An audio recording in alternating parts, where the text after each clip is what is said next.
Hey guys, welcome back to Moto Blitz. അപ്പോൾ ഇന്ന് നമ്മുടെ കൂടെ ഉള്ളത് NS200 ആണ്. ഇത് ആക്ച്വലി 2020 മെയ് ലാസ്റ്റ് മോഡലാണ്. 4 വർഷം കഴിഞ്ഞു. ഒരു ഓൾമോസ്റ്റ് ഒരു 44,000 കിലോമീറ്റർ ഓടി. അപ്പോൾ ഈ വണ്ടിയിൽ നമുക്ക് കിട്ടിയിട്ടുള്ള പണികളും യൂസർ എക്സ്പീരിയൻസ് ഒക്കെയാണ് ഷെയർ ചെയ്യാൻ പോകുന്നത്. ഇത് ആക്ച്വലി എൻ്റെ ഒരു ഫ്രണ്ടിൻ്റെ ബൈക്കാണ്, പക്ഷേ ഞങ്ങൾ മാറി മാറി യൂസ് ചെയ്തിട്ടുണ്ട്. പേഴ്സണലി അറിയാവുന്ന ബൈക്കാണ്. അപ്പോൾ ഒരു യൂസർ പെർസ്പെക്റ്റീവിൽ നിന്ന് എന്തൊക്കെ നമുക്ക് ഫീഡ്ബാക്കുകൾ വേണം, എന്തൊക്കെയാണ് അറിയേണ്ടതെന്ന് ചോദിച്ചു കഴിഞ്ഞാൽ അതിൻ്റെ ഇൻപുട്സ് എനിക്ക് ഇനിയും തരാൻ പറ്റും. സോ ഈ വീഡിയോയ്ക്കകത്ത് ഞാൻ ഫ്രണ്ടിൽ നിന്ന് കളക്ട് ചെയ്ത ഇൻഫോർമേഷൻസും എന്തൊക്കെയാണ് കാര്യങ്ങൾ അറിയേണ്ടതെന്നുള്ള എല്ലാം കളക്ട് ചെയ്തിട്ടാണ് ഞാനിതിൽ ഷെയർ ചെയ്യുന്നത്. വീഡിയോയിലേക്ക് പോകുന്നതിന് മുന്നേ നിങ്ങൾ ഡോമിനാറിൻ്റെ യൂസർ റിവ്യൂവിന് തന്ന സപ്പോർട്ടിന് ഒരുപാട് താങ്ക്സ്. അപ്പോൾ ഇനിയും നിങ്ങൾ ഇതുപോലെ സപ്പോർട്ട് തന്നുകൊണ്ടിരിക്കുക. വീഡിയോ കാണുന്ന 90% ആളുകളും സബ്സ്ക്രൈബ് ചെയ്യാണ്ടാണ് കാണുന്നത്. നിങ്ങൾ സബ്സ്ക്രൈബ് ചെയ്ത് സപ്പോർട്ട് ചെയ്യുകയാണെങ്കിൽ നമുക്കതൊരു ഭയങ്കര മോട്ടിവേഷൻ ആയിരിക്കും പുതിയ വീഡിയോ നിങ്ങളിലേക്ക് എത്തിക്കാൻ. അപ്പോൾ നമുക്ക് നേരെ വീഡിയോയിലേക്ക് കടക്കാം.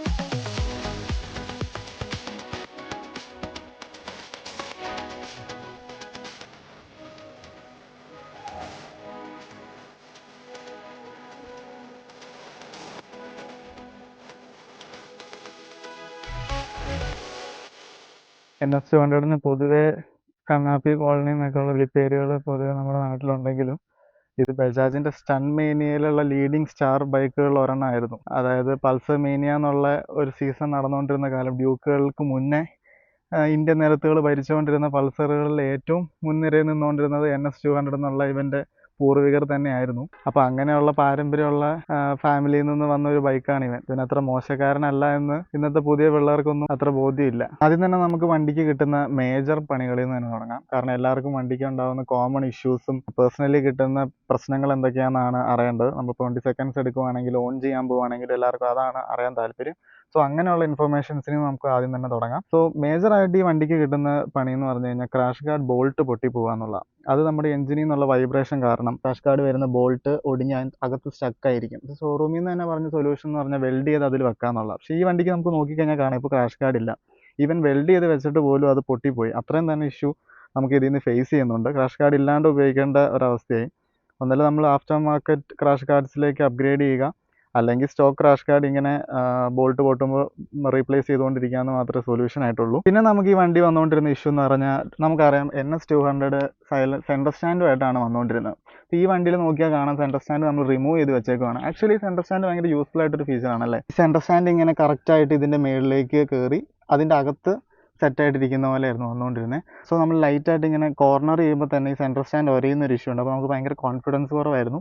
പിന്നെ ഈ ബമ്പൊക്കെ ചാടുമ്പോഴാണെങ്കിൽ ആദ്യം ഈ അണ്ടർബെല്ലി എക്സോസ്റ്റ് ആണ് പോയി ഇടിച്ചുകൊണ്ടിരുന്നത്. അപ്പോൾ ഇതിങ്ങനെ അടിയിൽ നിന്ന് നോക്കി ചളങ്ങിയിരിക്കുന്ന ഒരു അവസ്ഥയിലാണ് ഇപ്പോൾ ഇരിക്കുന്നത്. സോ അതൊരു ഇഷ്യൂ ആയപ്പോഴത്തേക്കും നമ്മൾ സെൻറ്റർ സ്റ്റാൻഡ് റിമൂവ് ചെയ്ത് കളഞ്ഞു. പക്ഷേ ഈ എക്സോസ്റ്റിൻ്റെ നമുക്കൊന്നും ചെയ്യാൻ പറ്റില്ല, ക്ലിയറൻസ് കുറവുണ്ട്. ബമ്പൊക്കെ ചാടുമ്പോൾ തട്ട് തന്നെ ചെയ്യും. പിന്നെ നമുക്ക് കിട്ടിയൊരു മേജർ പ്രശ്നമാണ് ഈ സൈഡിലേക്ക് വന്നു കഴിഞ്ഞാൽ ഗിയർ ലിവറിൻ്റെ സ്പ്രിങ് ഒടിഞ്ഞു പോയത്.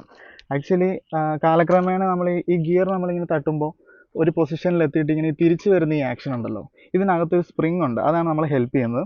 സോ ആ സ്പ്രിങ് 100 രൂപേന് വരുന്നുള്ളൂ, പക്ഷേ അത് ഒടിഞ്ഞു പോയി. അപ്പോൾ ഇത് മാറാൻ നോക്കിയപ്പോഴത്തേക്കും നമ്മുടെ സ്റ്റാർട്ടർ മോട്ടർ റെസ്റ്റ് എടുത്തിരിക്കുകയാണ്. അതടക്കം റിമൂവ് ചെയ്താൽ മാത്രമേ നമുക്കിത് മാറ്റാൻ പറ്റൂ എന്ന് പറഞ്ഞ് അത് മാറേണ്ടി വന്നു. ആക്ച്വലി 100 രൂപയുടെ പണിക്ക് വേണ്ടി മൊത്തം 2000 രൂപയുടെ എക്സ്പെൻസ് ആ ഒരു ചെറിയ പണി കാരണം നമുക്ക് കിട്ടി. എനിവേസ് അത് ഒരുപാട് കാലം കഴിഞ്ഞിട്ടാണ് വന്നെങ്കിൽ പോലും അങ്ങനെ നമുക്കൊരു മേജർ എക്സ്പെൻസ് ഇതിൽ വന്നതാണ്. പിന്നെ നമ്മൾ ഫേസ് ചെയ്തുകൊണ്ടൊരു ഇഷ്യൂ ആണ് ഈ സൈഡ് സ്റ്റാൻഡ് എന്നുള്ളത്. ഈ സൈഡ് സ്റ്റാൻഡ് നമുക്ക് നോക്കിയാൽ കാണാം ഇതിന് നീളവും കുറവാണ്, ഇതിന് ആക്ച്വലി സ്ലാൻഡിങ്ങും ഭയങ്കര കുറവാണ്. അപ്പോൾ നമ്മൾ ഈ സൈഡിൽ നോക്കിയാൽ വണ്ടി ഇപ്പോൾ ഒരു ചെറിയ സ്ലോപ്പിലായിരിക്കുന്നെങ്കിൽ പോലും വണ്ടി അത്ര അങ്ങ് ചെരിഞ്ഞിട്ടൊന്നുമില്ല. സ്ട്രെയിറ്റ് ആയിട്ടൊരു സ്ഥലത്താണ് പാർക്ക് ചെയ്യുന്നതെങ്കിൽ അങ്ങോട്ട് മറിഞ്ഞു വീഴാനുള്ള സാധ്യത ഭയങ്കര കൂടുതലാണ്. അങ്ങനെ മറിഞ്ഞു വീണ് കിട്ടിയ പണിയാണ് ഈ കാണുന്നതൊക്കെ. ഇത് ആക്ച്വലി നമ്മുടെ ഈ വഴിയുടെ സൈഡിൽ കാണുന്ന ക്രാഷ് ഗാർഡ്സ് ഉണ്ടല്ലോ, ഈ കുറ്റി പോലെയുള്ള, അതിൽ പോയി തട്ടി ഉണ്ടായതാണ്. സോ എന്തായാലും പൊട്ടിയൊന്നും പോയാൽ നമുക്ക് സ്ക്രാച്ച് മാത്രമേ കിട്ടിയുള്ളൂ. ഇത് റീപ്ലേസ് ചെയ്യേണ്ടി വരും. പിന്നെ നമുക്ക് കോമൺ ആയിട്ട് വന്നുകൊണ്ടിരിക്കുന്ന ഒരു പ്രശ്നമാണ്, അത് ഈ വണ്ടിയുടെ കോമൺ ഇഷ്യൂ ആണോ എന്ന് ചോദിച്ചാൽ ഒരു കോമൺ ഇഷ്യൂ അല്ല. നമുക്ക് നമ്മുടെ റൈഡിങ് രീതിയുടെയും നമ്മുടെ റോഡ് കണ്ടീഷൻസിൻ്റെ ഒക്കെ പ്രശ്നം മൂലം സംഭവിക്കുന്നതാണെങ്കിൽ പോലും നമുക്കത് 2 തവണ കിട്ടിയിട്ടുണ്ട്. ഫോർക്ക് ഓയിൽ സീൽ പോയി ലീക്ക് ആവുന്ന പരിപാടി. ഗട്ടറിൽ ചാടുമ്പോഴോ അല്ലെങ്കിൽ റോഡിൽ എന്തെങ്കിലും കട്ടിങ്ങിൽ തട്ടിക്കഴിഞ്ഞാൽ ഈ സീല് വേഗം പോകുന്ന പ്രശ്നമുണ്ട്. അത് നമ്മൾ 2 തവണ മാറുകയും ചെയ്തു. 2000 അണ്ടറിൽ തന്നെ എല്ലാ എക്സ്പെൻസും നമുക്ക് ഓയിലും സീലും ഈ ഇന്നർ പൈപ്പും എല്ലാം ഇൻക്ലൂഡഡ് ആയിട്ട് നമുക്ക് മാറാൻ പറ്റിയിട്ടുണ്ട്. സോ അതൊരു ബജാജിൻ്റെ ബൈക്സ് യൂസ് ചെയ്യുന്നതിൻ്റെ ഒരു മേജർ പോസിറ്റീവായിട്ട് നമുക്ക് പറയാം. എന്ത് മേജർ ഇഷ്യൂസ് വന്നാലും നമുക്ക് ഭയങ്കര അഫോർഡബിൾ റേറ്റിൽ അതിൻ്റെ സർവീസും മെയിൻ്റനൻസും ഒക്കെ ചെയ്യാം. അപ്പോൾ നമുക്ക് എപ്പോഴും പോക്കറ്റ് കയറാണ്ട് ഇതിൻ്റെ മെയിൻ്റനൻസ് കൊണ്ട് നടക്കാൻ പറ്റുന്ന ഒരു നല്ല ഫീച്ചറായിട്ട് എനിക്ക് തോന്നിയിട്ടുണ്ട്. പിന്നെ നമുക്ക് ബ്രേക്സിൻ്റെ സൈഡിൽ നിന്ന് നമുക്ക് തോന്നിയിട്ടൊരു ഇഷ്യൂ എന്ന് പറഞ്ഞു കഴിഞ്ഞാൽ ഇപ്പോൾ അൺഈവൻ ആയിട്ടുള്ള സർഫസ് ആണെന്ന് വെച്ചാൽ കുറച്ച് ഗട്ടറൊക്കെ ഉള്ള പാച്ചൊക്കെ ചെയ്തിട്ടുള്ള റോട്ടിൽ കൂടെ പോകുമ്പോൾ നമ്മൾ ഫ്രണ്ട് ബ്രേക്ക് പിടിച്ച് കഴിഞ്ഞാൽ നമുക്കൊരു ഫീഡ്ബാക്ക് ബ്രേക്കിൻ്റെ സൈഡിൽ നിന്ന് ഒരു ഫീഡ്ബാക്ക് മിസ്സിങ് പോലെ ഫീൽ ചെയ്യും. അതായത് ഈ ABS ഒക്കെ എൻഗേജ് ആയിട്ട് ടയർ എങ്ങനെ പോകും അതുപോലെ തന്നെ. സോ അത് ഈ ബമ്പ് ചാടുമ്പോഴും പിന്നെ ഈ മോസ്റ്റ്ലി പാച്ച് ചെയ്ത റോഡിൽ കൂടെ പോകുമ്പോഴാണ് അത്. നമ്മൾ ഫ്രണ്ടിൽ വണ്ടി ഉണ്ടെങ്കിൽ ഒരു സേഫ് ഡിസ്റ്റൻസ് കീപ്പ് ചെയ്തില്ല അതിൽ ഫ്രണ്ടിൽ പോയി ഇടിക്കാനുള്ള ചാൻസ് ഉണ്ട്. അത് നമ്മളെപ്പോഴും കോൺഷ്യസ് ആയിട്ട് തന്നെ ഓടിക്കണം. ബ്രേക്സിൻ്റെ സൈഡിൽ നിന്ന് ഒരു മേജർ ഡ്രോബാക്ക് ആയിട്ട് തോന്നിയത് അതാണ്. പിന്നെ വന്നു കഴിഞ്ഞാൽ നമുക്ക് ഈ കീ സെറ്റിൻ്റെ സൈഡിൽ നിന്ന് ഒരു വൈബ്രേഷൻ ഇഷ്യൂ ഫ്രണ്ട് സൈഡിൽ നിന്ന് നോക്കിക്കഴിഞ്ഞാൽ ഈ കീ സെറ്റിൻ്റെ ഭാഗത്തു നിന്നൊരു വൈബ്രേഷൻ ഇഷ്യൂ നമുക്ക് വന്നിട്ടുണ്ട്. അത് തുടക്കകാലങ്ങളിലൊന്നും ഇല്ലായിരുന്നു. കുറച്ച് നാൾക്ക് മുന്നേ വരെ വലിയ ഇഷ്യൂസ് ഒന്നും ഇല്ലായിരുന്നു. പക്ഷേ ഇപ്പോൾ നമുക്ക് ആ ഇഷ്യൂ വരുന്നുണ്ട്. നമ്മൾ ഷോറൂമിൽ ചോദിച്ചു കഴിഞ്ഞപ്പോൾ ഈ സെറ്റ് ഫുള്ളായിട്ട് മാറണം എന്നാണ് പറഞ്ഞത്. അപ്പോൾ അതിന് അത്യാവശ്യം നല്ല എക്സ്പെൻസ് ഉള്ളതുകൊണ്ട് നമ്മൾ ലൂബൊക്കെ അടിച്ച് വൈബ്രേഷൻ അങ്ങ് കുറച്ച് യൂസ് ചെയ്യലാണ് ഇപ്പോൾ ചെയ്യുന്നത്. ഇനി നമുക്കൊരു വേറൊരു ഡ്രോബാക്ക് പറയണമെന്നുണ്ടെങ്കിൽ ഗിയർ പൊസിഷൻ ഇൻഡിക്കേറ്റർ വരുന്നില്ല. ബേസിക് ആയിട്ടുള്ള ഫീച്ചേഴ്സ് മാത്രമേ വരുന്നുള്ളൂ. സോ അത് നമുക്കൊരു ഡ്രോബാക്ക് ആയിട്ട് സിറ്റിയിലൊക്കെ പോകുമ്പോൾ സെക്കൻഡ് തേർഡ് അങ്ങനത്തെ ഗിയറുകളിലൂടെ ടോഗിൾ ചെയ്ത് പോകുമ്പോൾ നമുക്ക് ഏത് ഗിയറാണെന്ന് അറിയണം നമുക്ക് തോന്നിക്കഴിഞ്ഞാൽ അത് പറ്റില്ല. സോ കുറേ ഓടിക്കുമ്പോൾ നമുക്ക് ഏകദേശം ഒരു ഐഡിയ കിട്ടുമെങ്കിലും ആസ് എ ബിഗിനർ നമ്മൾ അതിൽ കയറുമ്പോൾ നമുക്ക് ഈ 6 ഗിയർ ബൈക്സിൻ്റെ ഗിയർ പെട്ടെന്ന് അത്ര കിട്ടാൻ വഴിയില്ല. സോ ഗിയർ പൊസിഷൻ ഇൻഡിക്കേറ്ററും കൂടെ ഉണ്ടെങ്കിൽ നല്ലതായിരുന്നു. എനിവേസ് അപ്ഡേറ്റഡ് വേർഷനിൽ ലേറ്റസ്റ്റ് മോഡൽ വണ്ടികൾക്കൊക്കെ അത് വരുന്നുണ്ട്. സോ ഇനി വണ്ടി എടുക്കാൻ പോകുന്നവർക്ക് അതൊരു ഇഷ്യൂ ആയിരിക്കും. പിന്നെ രാവിലെ വണ്ടി എടുക്കുമ്പോൾ ഒരു കോൾഡ് സ്റ്റാർട്ടിൻ്റെ ഇഷ്യൂ അത് ഇടയ്ക്ക് ഫേസ് ചെയ്യാറുണ്ട്. അതായത് വണ്ടി ഐഡിയലി നിൽക്കാൻ കുറച്ച് ബുദ്ധിമുട്ടുള്ള പോലെ. വണ്ടി ഒന്ന് റേസ് ചെയ്താൽ മാത്രമേ വണ്ടി കുറച്ച് നേരം ഐഡിയലി നിൽക്കാനായിട്ട് കാണിക്കൂ. അല്ലാത്ത സമയങ്ങളിൽ ഒരു മടി കാണിക്കുന്ന പോലെ ഇടയ്ക്കുണ്ട്. ഒന്ന് മഴ നനയോ അല്ലെങ്കിൽ വണ്ടി കഴുകിയിട്ടൊക്കെയുള്ള രാവിലത്തെ മോർണിംഗിൽ ഐഡിയൽ സ്റ്റാർട്ടിൻ്റെ ഒരു ഇഷ്യൂ ഇടയ്ക്ക് വരാറുണ്ട്. പിന്നെ സീറ്റ്സിൻ്റെ കാര്യത്തിലേക്ക് പറയുകയാണെങ്കിൽ നമ്മൾ ടൂറിങ് അങ്ങനത്തെ ലോങ് റൈഡ്സിനൊക്കെ പ്ലാൻ ചെയ്യുവാണെങ്കിൽ പില്ലൻ സീറ്റ് ഒട്ടും കംഫർട്ട് ഇല്ല. പില്ലൻ ഇരിക്കുന്ന ഏരിയ എന്ന് പറയുന്നത് ടുവേർഡ്സ് എൻഡിൽ ഇവിടെ വീതി കുറവാണ്, നല്ല ഹാർഡുമാണ്. സോ ലോങ് ജേർണിക്ക് പില്ലൻ എന്തായാലും നിതംബങ്ങൾക്ക് നല്ല പെയിൻ വരും. പക്ഷേ റൈഡർക്ക് ഒരു ആവറേജ് കംഫർട്ടാണ് നൽകുന്നത്. അത്യാവശ്യം വീതിയൊക്കെ ഉണ്ട്, പക്ഷേ ഹാർഡ് സീറ്റ്സ് ആണ്. നമ്മുടെ ഒരു ലോങ് റൈഡ് കപ്പാസിറ്റി ആയിരിക്കും ഓവറോൾ റൈഡറുടെ എക്സ്പീരിയൻസ്. ഒരു ന്യൂ ബിഗിനറൊക്കെ ആണെങ്കിൽ എന്തായാലും ഈ സീറ്റ്സിൽ നിന്ന് അത്ര കംഫർട്ട് പ്രതീക്ഷിക്കേണ്ട. പിന്നെ നമുക്ക് ഈ വണ്ടിയുടെ പോസിറ്റീവ്സിനെ കുറിച്ച് പറയാം. ഇത്രയൊക്കെ പോരായ്മകളുണ്ടെങ്കിൽ ഒരുപാട് പോസിറ്റീവ്സുമായിട്ടാണ് ഈ NS200 വരുന്നത്. കാരണം ഒരു മിഡിൽ ക്ലാസ്സിൽ ഉള്ള ഒരു വ്യക്തിയെ സംബന്ധിച്ച് നോക്കിക്കഴിഞ്ഞ് കഴിഞ്ഞാൽ നമുക്ക് ഒരുപാട് പൈസയൊന്നും ഈ ബൈക്കിൽ സ്പെൻഡ് ചെയ്യാനും നമ്മുടെ ഒരു ലിവിങ് കോസ്റ്റിൻ്റെ ഒരുപാട് എമൗണ്ട് ബൈക്കിൽ സ്പെൻഡ് ചെയ്യുന്നത് പ്രാക്ടിക്കലി പോസിബിൾ അല്ല.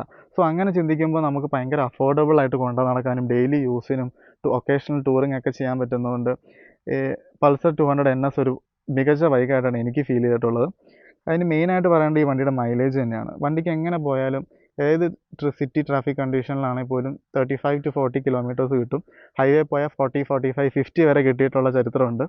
സോ അങ്ങനെ മൈലേജിനെ കുറിച്ചൊന്നും വലിയ കൺസേൺഡ് ആവാണ്ട് നമുക്ക് ഈ വണ്ടി കൊണ്ടു നടക്കാൻ പറ്റും. എന്നാൽ പവറിൻ്റെ കാര്യത്തിലും അങ്ങനെ വലിയ മോശമില്ലാത്ത ലാഗ് ഒന്നുമില്ല. അത് ലീനിയറായിട്ട് പവർ ഡെലിവറി ചെയ്യും. 140 ഒക്കെ പുട്ടുപോലെ വണ്ടി കയറും. ക്ലൈംബ് ഒരു സ്ലോ പേസിലാണെന്ന് മാത്രം. നമുക്ക് വണ്ടിയുടെ പവർ ബാൻഡ് വരുന്നത് ഹയർ RPMസിലാണ്. എന്നാൽ ലോവർ RPMസിൽ അങ്ങനെ ജേർക്കിംഗ് ഒന്നും ഇല്ലാണ്ട് നമുക്ക് സ്മൂത്ത് ആയിട്ടൊരു കമ്മ്യൂട്ടർ ബൈക്ക് കൊണ്ട് നടക്കുന്ന പോലെ കൊണ്ട് നടക്കുകയും ചെയ്യാം. ഈ വണ്ടിയുടെ സർവീസ് ഇൻ്റർവൽ എന്ന് പറയുന്നത് 4500 കിലോമീറ്ററാണ്. നമ്മൾ ഫുള്ളി സിന്തറ്റിക് ഓയിലാണ് യൂസ് ചെയ്യുന്നതെങ്കിൽ 5000 കിലോമീറ്ററിൽ മാറിയാൽ മതി. അങ്ങനെയുള്ളൊരു സർവീസിൽ പോലും നമുക്കൊരു 1500 രൂപ ബിലോയെ എക്സ്പെൻസ് വരുന്നുള്ളൂ. ഓയിൽ ചേഞ്ചും മറ്റ് ഫിൽറ്റേഴ്സും അങ്ങനത്തെ കാര്യങ്ങളെല്ലാം ഇൻക്ലൂഡിങ് ആയിട്ട്. നമ്മളിപ്പോൾ ഷോറൂമിലാകെ 2 വർഷമേ നമുക്ക് വാറണ്ടി വരുന്നുള്ളൂ. സോ അതിനുശേഷം നമുക്ക് പുറത്തുള്ള ഷോപ്സിൽ കൊടുത്തു കഴിഞ്ഞാൽ നമുക്ക് ഇതിനേക്കാളും റീസണബിൾ റേറ്റ് ചെയ്യാം. അപ്പോൾ നമുക്ക് അങ്ങനെ ഒരു വലിയ തലവേദനയൊന്നും വരാത്ത രീതിയിൽ ഒട്ടും പോക്കറ്റ് കയറാതെ തന്നെ നമുക്ക് ഈ വണ്ടി യൂസ് ചെയ്യാൻ പറ്റും. പിന്നെ ഇതിൻ്റെ വെയർ ആൻഡ് ടിയർ വരുന്ന പാർട്സിൻ്റെയൊക്കെ ഒരു ലൈഫ് റേക്കാന്ന് ചോദിച്ചു കഴിഞ്ഞാൽ ബ്രേക്ക് പാഡ്സ് ഫ്രണ്ടും ബാക്കും വരുന്നത് 250 റുപ്പീസിന് അറൗണ്ടേ വരുന്നുള്ളൂ. അതിനൊരു ആവറേജ് ലൈഫ് 15 to 20K ഒക്കെ കിട്ടുന്നുണ്ട്. സോ നമ്മുടെ റൈഡിങ് സ്റ്റൈൽ പോലെയൊക്കെ ലൈഫ് ഡിപ്പെൻഡ് ചെയ്തിരിക്കും. പിന്നെ ടയേഴ്സ് വരുന്നതാണെങ്കിൽ ഒരു ആവറേജ് 10 to 15K ഒക്കെ ഈ വണ്ടിക്ക് കിട്ടാറുണ്ട്. അങ്ങനെ മോശമില്ലാത്ത ഒരു ലൈഫ് നമുക്ക് എല്ലാ വെയർ ആൻഡ് ടയർ പാർട്സിൽ നിന്നും കിട്ടുന്നുണ്ട്. ഇതിൻ്റെ ചെയിൻ സ്പ്രോക്കറ്റ് വരുന്ന ഒരു 1600 ഒക്കെയാണ്. അതിനും ഓൾമോസ്റ്റ് ഒരു 15 to 25K ഒക്കെ ലൈഫ് ആവറേജ് എല്ലാവർക്കും കിട്ടാറുണ്ട്. ഇനി ആരൊക്കെ ഈ വണ്ടിയിലേക്ക് നോക്കണം എന്ന് ചോദിച്ചു കഴിഞ്ഞാൽ നിങ്ങൾക്ക് ഏറ്റവും അഫോർഡബിൾ റേറ്റിലൊരു entry level sports bike own ചെയ്യണം. എന്നാൽ നിങ്ങൾക്ക് ഒരുപാട് എക്സ്പെൻസ് ഒന്നും ഇതിൽ മുടക്കാൻ പറ്റില്ല. പക്ഷേ എന്നാലും നിങ്ങൾക്ക് കുറച്ച് എസ്തെറ്റിക് ലുക്സും അത്യാവശ്യം പവറും ഒരു ഡീസൻറ്റ് റോഡ് പ്രസൻസും ഉള്ള വണ്ടി വേണമെന്നുണ്ടെങ്കിൽ നിങ്ങൾക്ക് ഈ വണ്ടി ഓപ്റ്റ് ചെയ്യാം. കാരണം ഇതിൻ്റെ മെയിൻ്റനൻസ് ആണെങ്കിലും മൈലേജിൻ്റെ പെർസ്പെക്റ്റീവ് ആണെങ്കിലും എങ്ങനെ നോക്കിയാലും നമുക്കിത് ലാഭകരമായിട്ട് കൊണ്ടു നടക്കാൻ പറ്റുന്നൊരു വണ്ടിയാണ്. നമുക്കൊരു മേജർ സർവീസോ ഒരു മേജർ ഇഷ്യൂ വന്നാൽ പോലും നമുക്ക് ഒരുപാട് ബഡ്ജറ്റില്ലാണ്ട് നമുക്കിത് ഫിക്സ് ചെയ്ത് കൊണ്ടു നടക്കാൻ പറ്റും. ഒരു മിഡിൽ ക്ലാസ് ബോയിനെ സംബന്ധിച്ച് ഏറ്റവും അഫോർഡബിൾ ആയിട്ടൊരു ബൈക്ക് ഇതാണ്. അതുകൊണ്ട് തന്നെ ഈ ബൈക്ക് ഒരുപാട് നമുക്ക് നിരത്തുകളിൽ കാണാനും സാധിക്കും. ഇനി നിങ്ങൾക്ക് കൂടുതലായിട്ട് എന്തെങ്കിലും ഈ വണ്ടീൻ്റെ ഇഷ്യൂവിനെ കുറിച്ചോ ഈ വണ്ടീനെ കുറിച്ചോ അറിയണമെന്നുണ്ടെങ്കിൽ നിങ്ങൾ കമൻസിൽ ചോദിച്ചാൽ മതി.